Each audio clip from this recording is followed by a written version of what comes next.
laborales que se hicieron a finales de 2012, en estas reformas convirtieron en letra muerta derechos tan importantes como el derecho a un salario mínimo constitucional, el derecho a la jornada laboral de 8 horas. ¿Me permiten otra encuesta rápida? Levanten la mano los que trabajan más de 8 horas diarias, levanten la mano. Dense cuenta de lo que esto implica.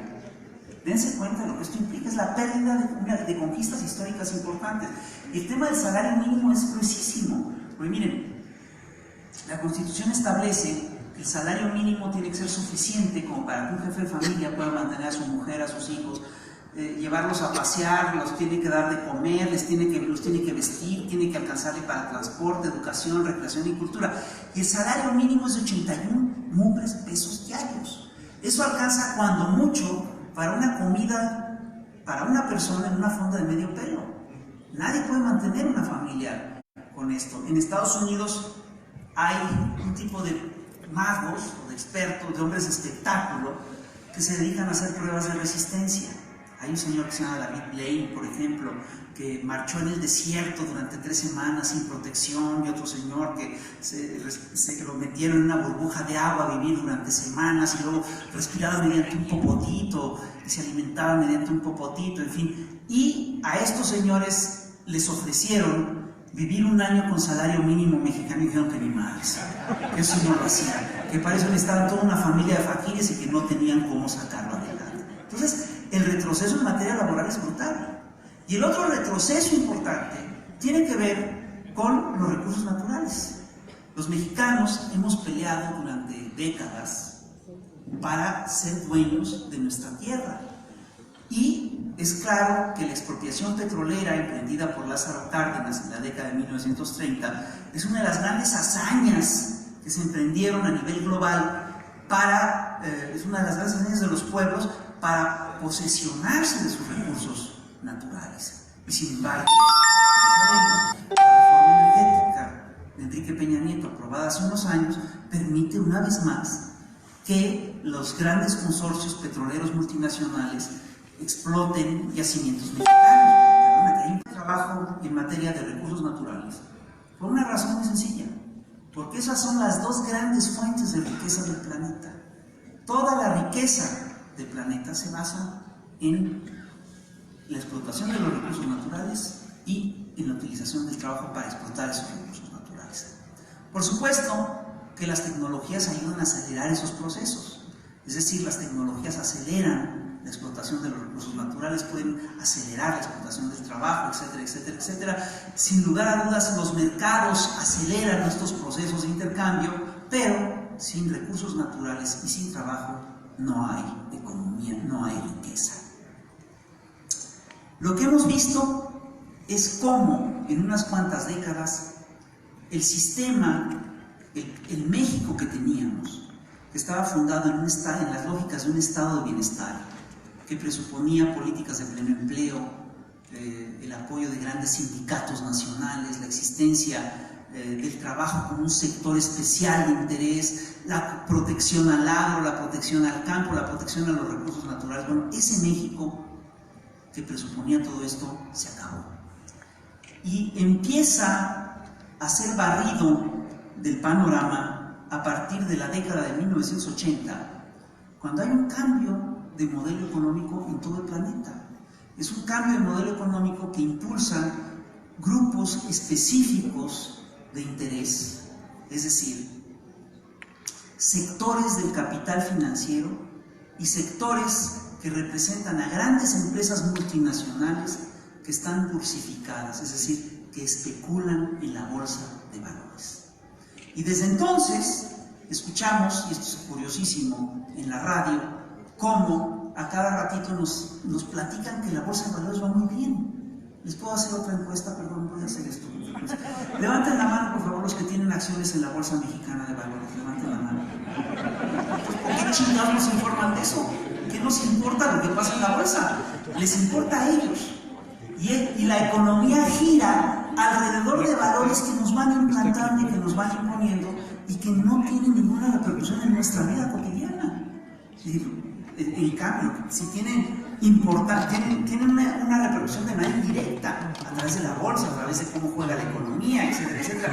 Pero lo que quiero hacerles ver con esto es que efectivamente los valores que nos han implantado no son los del grueso de la población.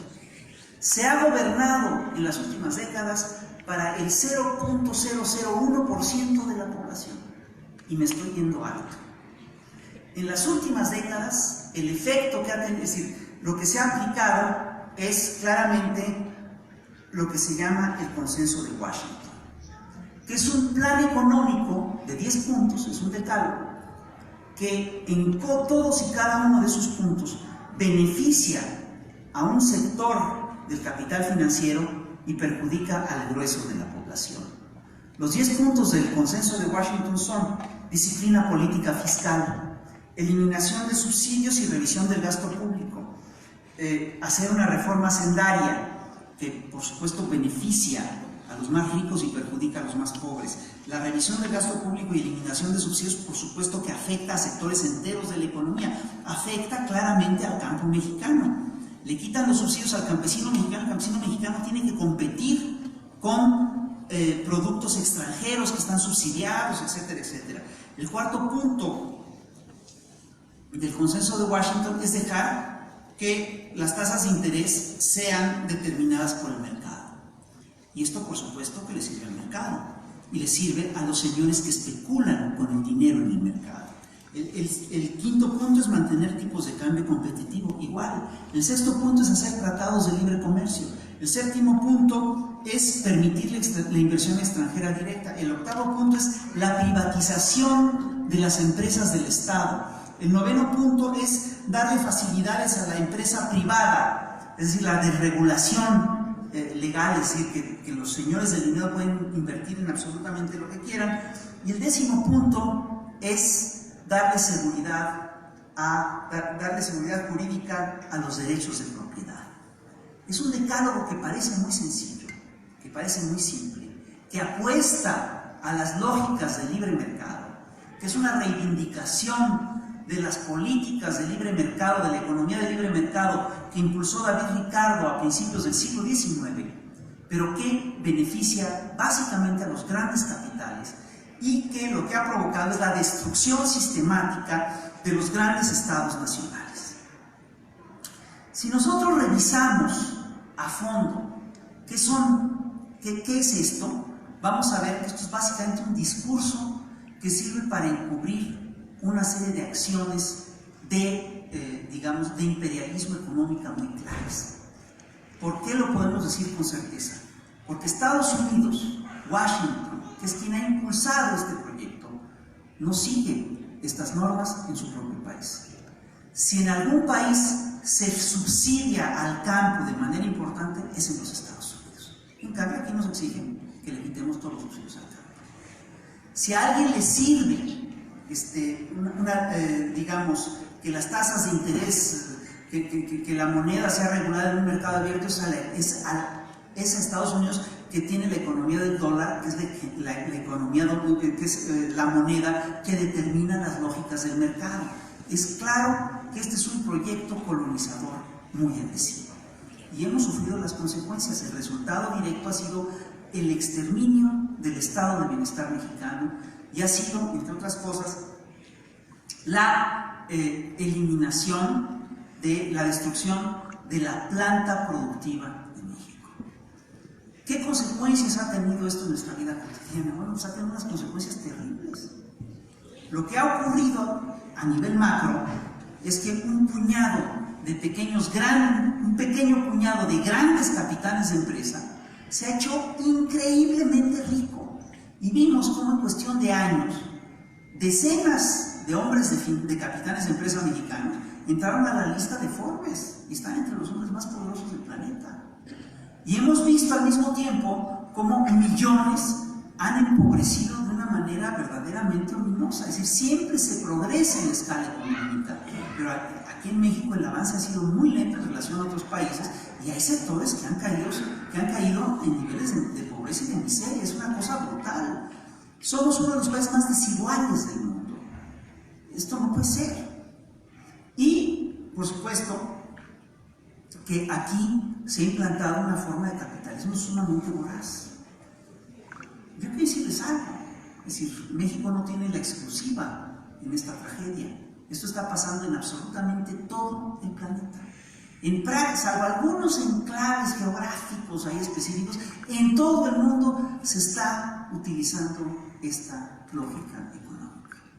Y hemos visto cómo, por ejemplo, en países que consideramos muy civilizados y que planteaban con mucho orgullo, que enarbolaban con mucho orgullo sus avances en materia social, estos avances sociales también se están perdiendo. Y estamos viendo cómo en Francia, en Alemania, se pierden conquistas sociales históricas. Lo vimos claramente en Estados Unidos. En Estados Unidos ya no se gobierna para las clases medias, se gobierna para el 1% de la población, para el 1% de la población. Es decir, estas desigualdades se están dando en todo el planeta y el resultado global es increíble. Se calcula que 6.000 familias, fíjense nada más, 6.000 familias controlan al grueso de la riqueza mundial. Y Oxfam sacó hace no mucho un documento que decía que los 9 hombres más ricos del planeta tienen más riqueza que la mitad más pobre del planeta. Esto no puede ser. El resultado es ¿qué estamos viviendo? Estamos viviendo una dictadura del capital financiero. Estamos viviendo una dictadura muy violenta de formas muy avanzadas del capital. Y los resultados, el impacto que esto tiene en las sociedades y en el mundo son brutales. Hemos visto cómo en cuestión de décadas economías que eran muy importantes han sido destruidas, han sido reducidas a la nada. La economía argentina, que fue una de las economías más bollantes del planeta durante todo el siglo XX,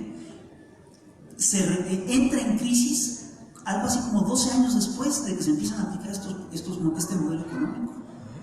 Y en México el impacto ha sido brutal. En México, donde ya había grandes desigualdades sociales, el impacto ha sido terrible. Y lo que es brutal es que esto repercute incluso en los valores que hemos mantenido siempre. Ha habido un cambio radical en los valores fundamentales de la sociedad. Se ha impulsado la individualidad, los valores del individuo, y a todo el mundo le dicen, tú puedes ser un triunfador. Bueno, ¿qué posibilidades hay que 120 millones de mexicanos seamos todos triunfadores? Ninguna. Triunfadores, es decir, gobiernan para los triunfadores, que son un puñado, y con frecuencia son un puñado de gente que no tiene ninguna sensibilidad social. Entonces, hemos abandonado, hemos dejado de lado por décadas los valores de solidaridad, igualdad y fraternidad, que fueron la base filosófica de la Revolución Francesa, de las revoluciones que vienen de la Ilustración, y le hemos apostado a los valores individuales, y le hemos apostado claramente a lo que es la riqueza y la acumulación sin medida, y el resultado de eso en la sociedad ha sido brutal, porque entre otras cosas se implantó un modelo de negocios netamente delincuencial. Son modelos de negocios en el que los grandes negocios lo son todo y la colectividad no importa. Perdóname, eso por supuesto que daña a la sociedad. Entonces, tenemos, por ejemplo, hemos visto cómo en todo el planeta se han multiplicado, en aras de este modelo voraz, se ha multiplicado, por ejemplo, el saqueo sistemático de las riquezas de los pueblos. Vean ustedes, por ejemplo, cómo en México se ha practicado la minería a cielo abierto. De repente agarran, detectan que hay pedazos de plata en alguna región, se van sobre la plata, la sacan a dentelladas, la meten en containers y se la llevan a procesar fuera del país, de manera que ni siquiera generan empleos. En nuestro país generan unos cuantos, pero no, los empleos los generan en Canadá, en Estados Unidos, incluso en Japón. O sea, aquí hay un problema, y la plata era nuestra, perdóname. Y fíjense, la entrega de los recursos naturales ha sido tan salvaje que se calcula que la 1/4 parte del territorio nacional, un estudio de la UAM dice que entre la 1/3 y la 1/4 parte de todo el territorio nacional ha sido entregado a mineras, en concesión a mineras extranjeras, sobre todo canadienses. Cuando Porfirio Díaz, a principios del siglo XX, entregó 1000 títulos de concesión, entregando 444,000 hectáreas a mineras extranjeras, hizo un escándalo. Hoy tenemos entregada entre la cuarta y la tercera parte del territorio nacional a mineras extranjeras.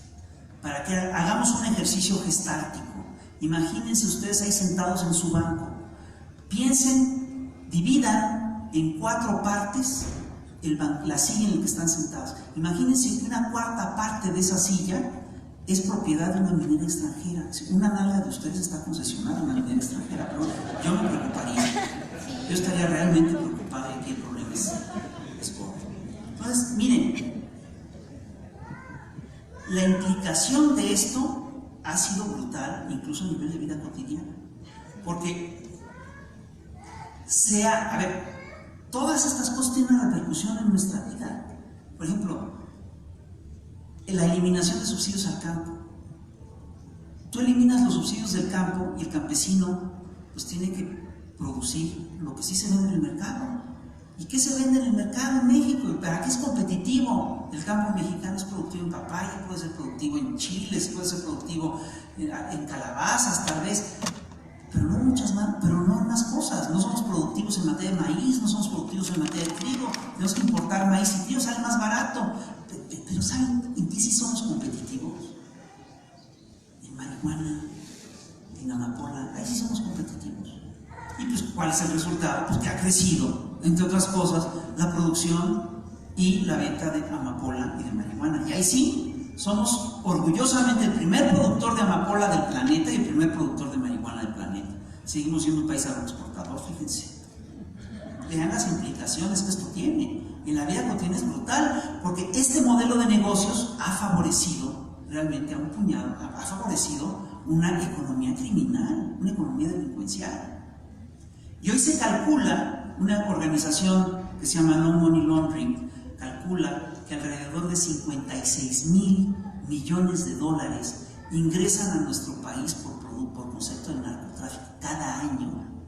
Esto es mucho más, esto duplica y casi triplica el dinero que nos viene de las remesas y ya multiplica varias veces el dinero que nos ingresa por el petróleo. Pero dense cuenta de lo que eso implica. Implica, entre otras cosas, que la base de la economía nacional es una economía criminal. ¿Tú crees que eso no tiene consecuencias directas en nuestra vida cotidiana? Las tiene todas. ¿Por qué creen que se disparó el narcotráfico en México? Porque al lado de eso, por supuesto que florecen otras industrias. La industria del secuestro, de la prostitución, de la trata de blancas, el tráfico de órganos, el tráfico de menores, la pornografía infantil. Todo eso nos afecta y está desgarrando el tejido social. Y lo estamos viendo. Ha crecido la criminalidad como nunca. Y acabamos de escuchar cómo en la Corte de Nueva York el señor Rey Zambada dice que ellos le entregaron 6 millones de dólares, o creo que son 60, no sé, millones de dólares al presidente Enrique Peña Nieto en un restaurante. El problema es serio. Y por supuesto que este modelo delincuencial de negocios llega hasta la cúpula. En el juicio que se le está haciendo al Chapo Guzmán, están acusados, han sido señalados por delincuentes, sin lugar a dudas, de haber recibido sobornos del narcotráfico Vicente Fox, Felipe Calderón y Enrique Peña Nieto. Date cuenta de lo que esto implica. Esto implica que las mutilaciones, las violaciones, los crímenes, los desollamientos, el horror, forman parte del modelo de negocios de nuestro país, forman parte del proceso de acumulación de riqueza. Bueno, ya estamos hartos de eso, ¿o no? ¿Qué hicimos el 1 de julio? Los mandamos a la chingada. Perdóname, lo que hicimos el 1 de julio fue una pobreza. Porque estos señores se habían mantenido en el poder mediante el fraude y la estafa. Nos hicieron fraude en el 88, en 2006, en 2012. Así se mantuvieron en el poder.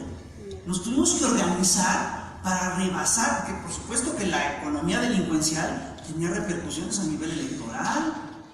Que no me vengan a decir que no hubo dinero del narco en las campañas. Si en eso Si eso hacen los narcotraficantes en todo el planeta, ¿por qué no lo iban a hacer aquí? ¿Qué les hace pensar que aquí sí decidieron no hacerlo? No hay ninguna razón para que no se hayan metido. Entonces, compraron una elección en 2012, hicieron fraude con dinero del narco en 2006, y en esta ocasión nos impusimos a esos modelos delincuenciales y les ganamos con más de 20% de la elección.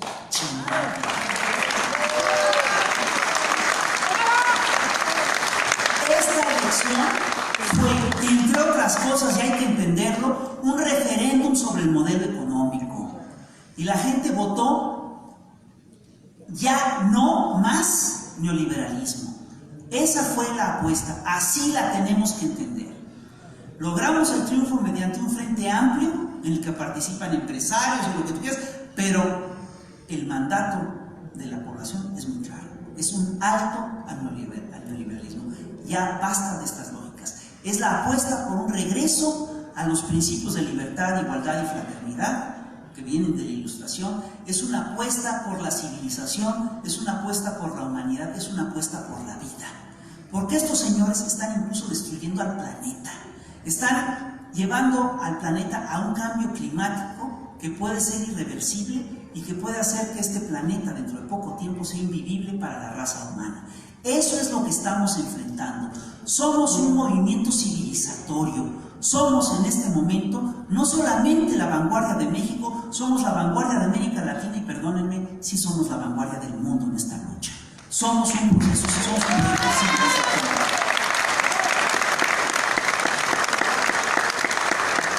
Tenemos que defender la cuarta transformación. Estamos obligados a hacerlo. No solamente depende de eso nuestro futuro. Depende del futuro de la región y posiblemente del planeta. Perdón. No es que yo ande como estos predicadores que andan con una cruz por toda la calle diciendo, oigan, el mundo se va a acabar. No. Me siento así, pero el mundo sí se va a acabar si siguen así, si los dejamos que sigan ahondando el proyecto.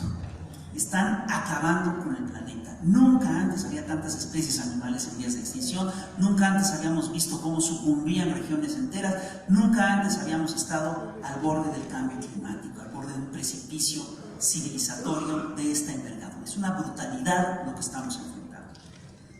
Y por supuesto,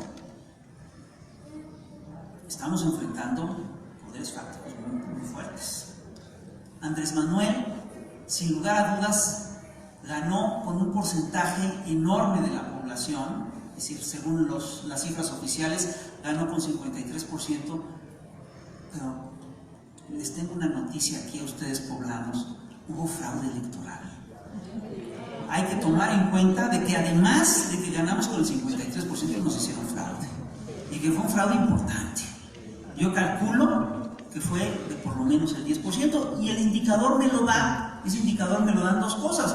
Primero, el hecho de que en Estados Unidos, donde no hubo operativos electorales por parte del PRI ni el PAN, ese fue el porcentaje que obtuvo López Obrador en las elecciones del 2018.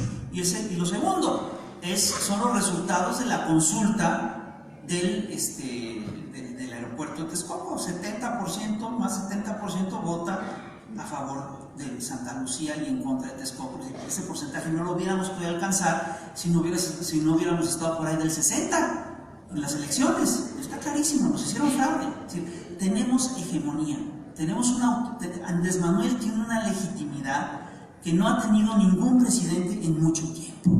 Ahora bien, yo quiero decirles una cosa, sí tenemos esa legitimidad, pero no está tan fácil.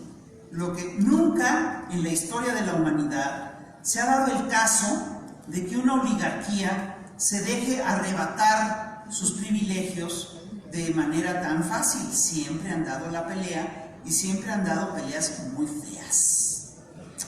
¿Qué implicación? ¿Qué van a hacer estos señores? Se van a defender y ya lo están haciendo.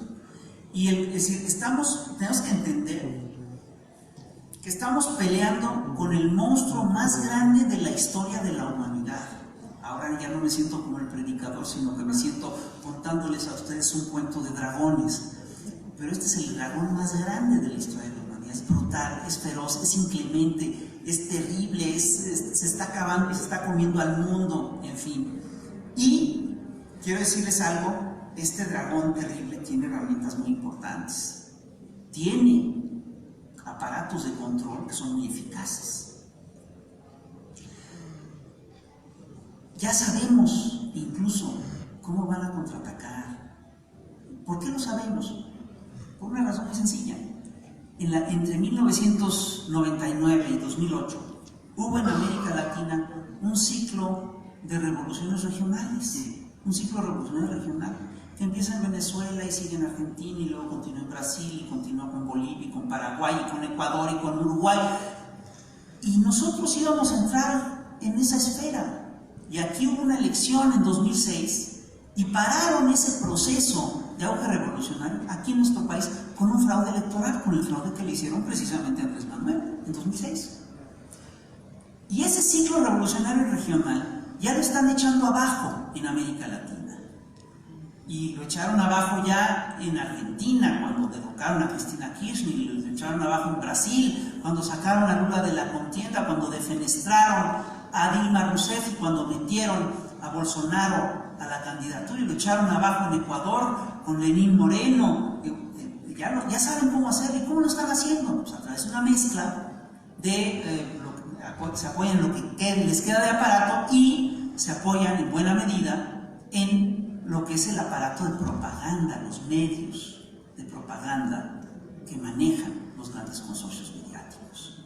Quiero decirles una cosa: en la era neoliberal, como les decía yo, la riqueza se concentró en 6.000 familias, y uno de los grandes negocios de estas familias son, sin lugar a dudas, los grandes consorcios mediáticos. Y cada país de América Latina tiene su propio consorcio mediático. En Brasil es O Globo, en Venezuela es el Grupo Cisneros, en Colombia es la Casa del Tiempo, en México, ¿quién será? ¿Saben o no saben? Les va a dar, es Televisa, no lo habían dicho, es Televisa, pero sí lo sabían. ¿Cómo funcionan esos grandes aparatos, esos grandes consorcios mediáticos? Funcionan de una manera muy clara. Lo podemos ver incluso en quién está representado en el Consejo de Administración de Televisa. En el Consejo de Administración de Televisa están 6 o 7 u 8 de los 12 hombres más ricos del país, de los señores que están en la lista de Forbes. Está Emilia Escarra Gallán, María Asunción Aramburu Zavala, Carlos Slim Domit, es el hijo, pero da lo mismo. Está Germán Larrea, Claudia X González, Roberto Hernández, ahí están todos. Y estos medios, básicamente, lo que hacen son, si ustedes se fijan, un aparato ideológico que redefiende intereses específicos. Es muy impresionante. Y nos controlan no solo a través de los noticieros, nos controlan a través de las telenovelas, de las caricaturas, a través de un montón de cosas. Nos imponen sus valores, nos imponen su agenda y lo hacen de manera eficaz. ¿Me permiten que les haga otra encuesta? Levanten la mano, por favor, los que sepan quién fue Emilio Rosenbluth. Por favor, levanten la mano. Poca gente lo conoce, pero fue un científico importantísimo para nuestro país. Levanten la mano los que sepan quién fue Emilio Amero. Es un fotógrafo de vanguardia que es considerado uno de los grandes fotógrafos del siglo XX en nuestro país. Levanten, por favor, ahora la mano los que sepan quién es Shakira. Por favor, levanten la mano. Levanten la mano. Ándenle. No me engañen. Levanten la mano. No me digan que no saben quién es Shakira. Levanten la mano, por favor, los que sepan quién es Luis Miguel. Por favor, levanten la mano. No se hagan pendejos. Levanten la mano los que vieron la serie de Luis Miguel, por favor, levanten la mano. Esa serie no la vi, ya se quemaron. Bueno, el caso es que tienen este impacto en nosotros. Así como nos imponen las figuras y los valores, nos imponen todo y dominan nuestra vida cotidiana. Y entre otras cosas lo hacen a través de operaciones psicológicas, que son muy sofisticadas. Bien sabemos que utilizan operaciones psicológicas hasta para escoger el color de una caja de Kleenex. Y nunca te van a poner una caja de Kleenex color verde moco, no te lo ponen así con un rosita, un amarillo, todo eso lo tienen que trabajar. Sin embargo, estas operaciones psicológicas también las utilizan a nivel político. ¿Qué creen que fue la campaña del 2006 diciendo que Andrés Manuel era un peligro para México? Fue claramente una campaña de descrédito, una campaña de miedo, organizada por expertos en manejo de psicología de masas y por expertos en operaciones psicológicas. Así nos manejan. Yo debo decirles algo.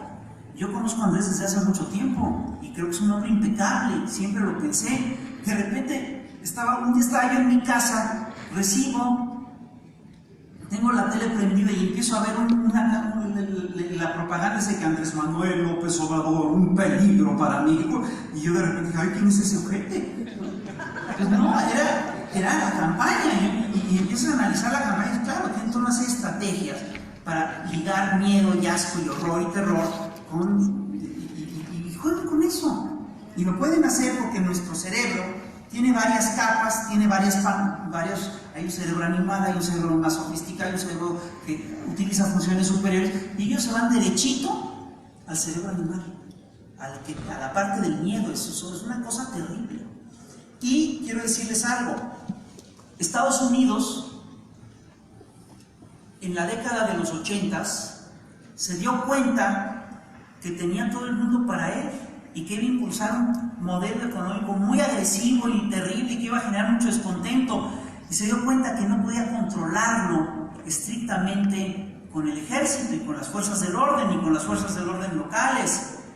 Entonces idearon, hay un teórico de la guerra que se llama Martin Van Crevel, que escribió un libro muy importante que se llama La transformación de la guerra, en el que plantea que en un futuro, y sobre todo que en un mundo dominado por una sola potencia, las guerras convencionales de grandes ejércitos ya no tenían sentido. Y él plantea, en un momento dado, que la población sería controlada en un futuro mediante una guerra que manejara una mezcla de propaganda y terror. Y miren, esto que les estoy contando suena como una fantasía de Flash Gordon contra el emperador Ming, ¿no? Que el malvado emperador Ming pensaba dominar a todo el universo y a la humanidad y todo eso. Bueno, suena a ciencia ficción, y sin embargo, les quiero decir que el libro de Van Crevel es lectura obligatoria para todos los oficiales del Pentágono. Sí estamos enfrentando guerras de cuarta generación. Y una de las cosas que plantea Martin Van Crevel es que en las guerras de cuarta generación, también llamadas guerras sin fusil o guerras asimétricas, las operaciones militares serían reemplazadas por operaciones con unidades mediáticas y operativos psicológicos dirigidos por expertos en comunicación y psicología de masas. Y su objetivo era controlar a la sociedad mediante un bombardeo mediático constante. ¡Carajo! ¿Saben qué? Es lo que estamos viviendo todos los días. Eso mismo estamos viviendo. Y si vemos la guerra de Calderón encaja a la perfección con lo que es una guerra de cuarta generación. Por un lado, te establecen un conflicto muy violento en el país y sabes que están pasando cosas terribles, y por el otro lado controlan la población mediante un bombardeo mediático constante. Entonces estamos aterrados, vivimos en pánico, nos sentimos amenazados y nos están constantemente lanzando propaganda. Eso es lo que hicieron con Dilma Rousseff, eso es lo que hicieron con Lula, eso es lo que están haciendo en Ecuador con Correa, y eso es lo que hicieron con Andrés en 2006 y lo que van a estar haciendo ahora. No nos engañemos. Estos señores tienen expertos organizando planes de ataque y ya tienen sus estrategias. Se las voy a contar y ustedes van a ver que las reconocen. Primera estrategia, construyen sus narrativas. Primera narrativa. Y esta narrativa está dedicada a quitarnos la emoción por el cambio. La primera narrativa es: Morena es el nuevo PRI. ¿No lo han oído ustedes? Seguro que sí. Es decir, no hubo cambio, todos son iguales, no hay nada que hacer. Espérense a la desilusión. Y de repente cosas como la boda de César Yáñez, pues por supuesto que abonan a esto. Son errores. Lo más caro son nuestros errores. Entonces, el proyecto ahí va. Y por supuesto que tiene operativos de descrédito a más largo plazo. Otro discurso que ahí viene es esto es Venezuela. Es decir, es el populismo que nos va a avasallar, que nos va a llevar a que ya tienen sus discursos bien armados. Y lo vimos hace un ratito. Están en nuestra casa, están en nuestra habitación, están en nuestro cuarto, es más, están en nuestra cabeza. Controlan parte de nuestra información. Está cabrón. Tenemos al enemigo aquí. En las guerras de cuarta generación, ¿saben ustedes dónde se libran o cuál es el campo de batalla? Es nuestro cerebro. ¿Y cómo vamos a combatir eso? Porque no tenemos los medios para combatirlo. Por supuesto que tenemos que hacernos en medios, y tenemos que apostarle a construir periódicos y a construir radio comunitarias o radios abiertas, televisión, lo tenemos que hacer, sin duda. Pero la primera línea de defensa para esta embestida mediática que ya está es la preparación, es la formación. Si nosotros entendemos los procesos, si nosotros estamos bien informados, no por ellos, sino por nosotros, si nosotros organizamos la información, organizamos las ideas, no nos van a ganar en esta batalla. Y no necesitamos que sea toda la población mexicana la que pueda hacer esto. Con que seamos un núcleo fuerte, podemos dar la batalla y nos podemos defender. ¿Saben qué, señores? Entre otras cosas, para eso es el pinche Instituto de Formación Política. Es nuestro primer frente de batalla. Tenemos que apoyarlo, tenemos que consolidarlo. Y les voy a decir una cosa: los pleitos mezquinos, por puestos, por cargos, por dinero, lo que sea, no tienen ningún peso frente a lo que vamos a enfrentar. ¡Bravo!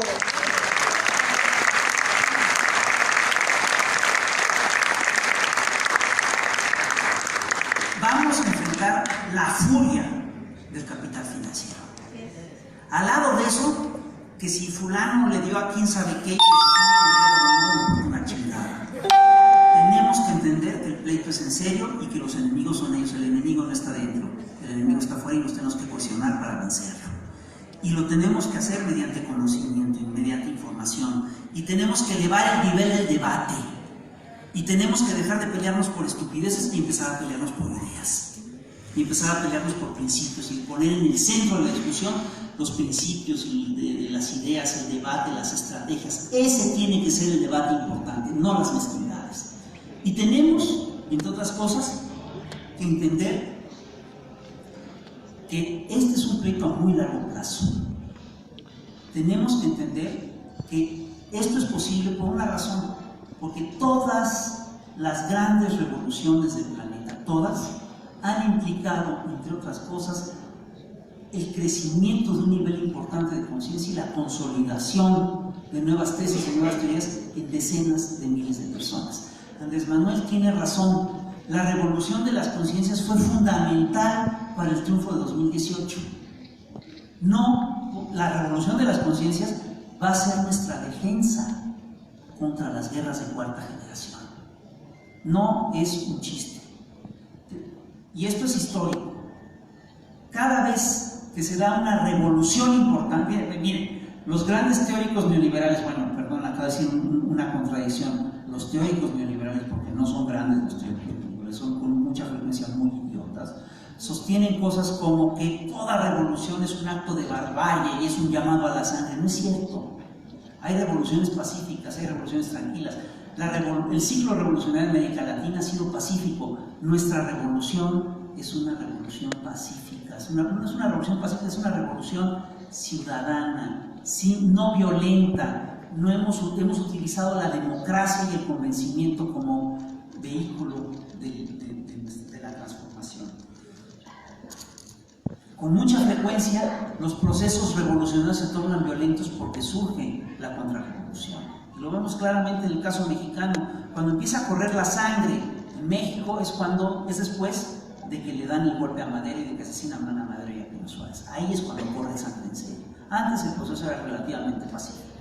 Bueno, Nosotros tenemos que apostar a esta revolución de las conciencias.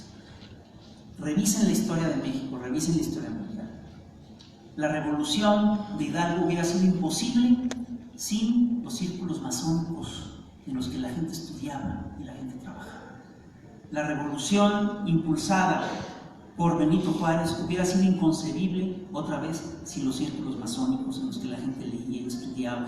No porque fueran grupos sediciosos los círculos masónicos, sino porque era un espacio para la reflexión, para el análisis. Ahí se formaron Juárez, Ocampo, Prieto, Ramírez, ahí se formaron todos.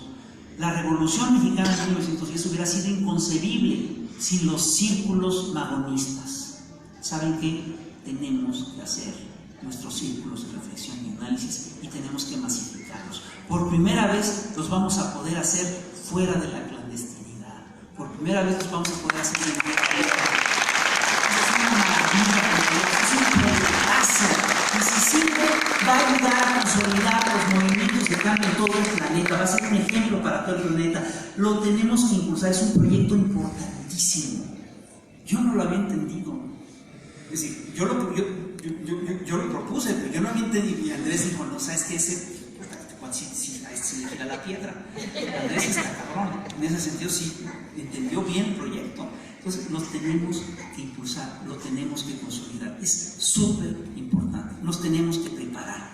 Y para eso necesitamos dejar de lado las tonteras y ponernos a hacer conferencias, a hacer tejido social. Vamos a tener círculos de estudio, vamos a tener planes de estudio, vamos a tener planes de trabajo. Vamos a consolidar el movimiento elevando el nivel educativo y político, primero de nuestro movimiento y después de toda la nación. Van a ver. Entonces la cosa es muy sencilla. ¿Cómo vamos a vencer a las guerras de cuarta generación? Apagando la pinche televisión y prendiendo la pinche cabeza, así de simple.